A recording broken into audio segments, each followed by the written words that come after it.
Antibiotics are a pillar of modern medicine. Odds are your doctors relied on them to treat you.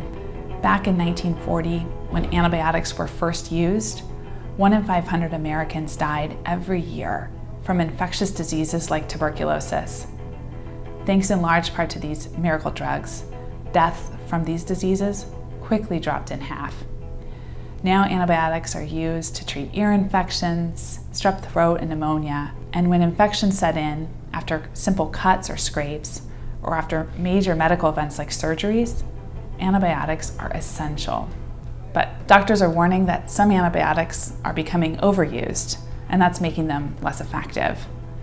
When antibiotics are overused, some bacteria can develop resistance to antibiotic drugs and become what are called superbugs. We're already seeing huge public health problems from the rise in superbugs.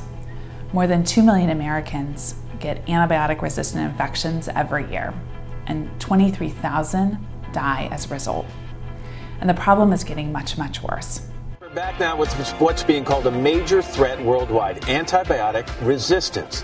In a new report, the World Health Organization warns that we could be headed toward a post-antibiotic era. 80% of antibiotics aren't used to treat sick people.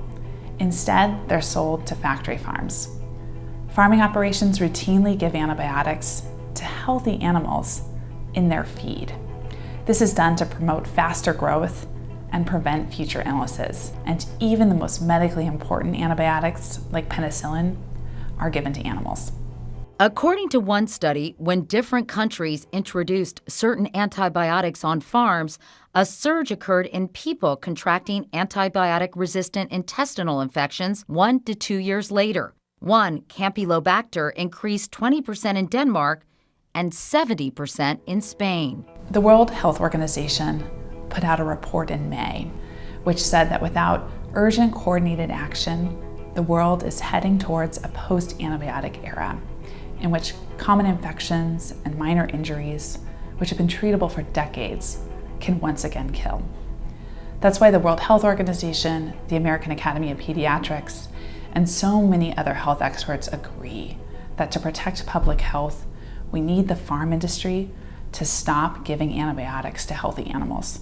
Using antibiotics on healthy animals to promote growth is, to me, outrageous, dangerous, irresponsible. It's ridiculous. I don't care if my chicken is a little bit plumper. I care that this wonder drug is going to kill an infection in a child or an adult who has an infection. And to me, it's just completely irresponsible for agriculture to use antibiotics in that way. Some bugs are this close to being resistant to nearly every important antibiotic we have, and that's a problem. What it means is that if one of those bugs infects you, in the time it takes your doctor to find a drug that's going to work, you might be dead. The Food and Drug Administration has the power to stop the sale of antibiotics to animals that aren't sick, but powerful interests stand in the way. Despite the risks and the alternatives, the factory farm industry is strongly resisting any changes. So the U.S. Public Interest Research Group, USPIRG, is working to get President Obama to weigh in. We're working to convince him and his science advisors at the White House that this is truly a major medical issue with potentially catastrophic consequences. And we're working to show him that taking strong action on this issue would be popular with the public. So we want to shine a bright spotlight on this issue and raise the voice of thousands of Americans, public health officials, and farmers who are supportive of this campaign. We'll be talking to 336,000 Americans across the country about this issue just this summer. We're going to get 100,000 Americans to sign a petition to President Obama calling for change. And we're going to be working with the medical community, including finding 5,000 doctors and other health professionals who are supportive of the campaign.